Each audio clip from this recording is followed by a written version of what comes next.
So this is what's really crazy is that Republicans used to be really against pollution, environmental and water pollution. It was literally Nixon who established the EPA in 1970.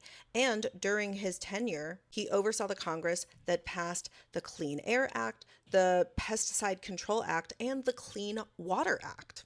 A Republican president, right?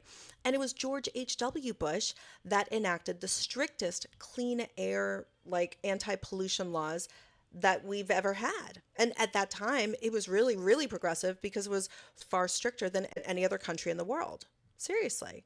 And did you know the FDA was actually established by Teddy Roosevelt?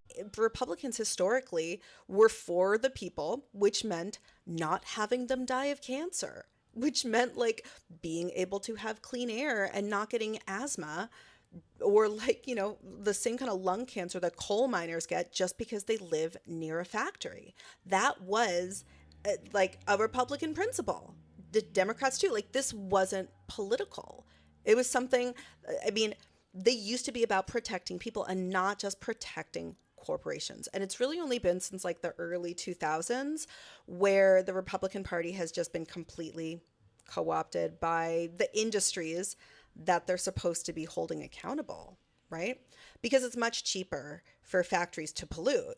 It's way cheaper for them. It's expensive for these factories to figure out where they're going to put their fucking toxic sludge, right? So they just keep funding Republicans to deregulate so that they can pollute more because then they get to increase their shareholder value and then they get to have higher profits.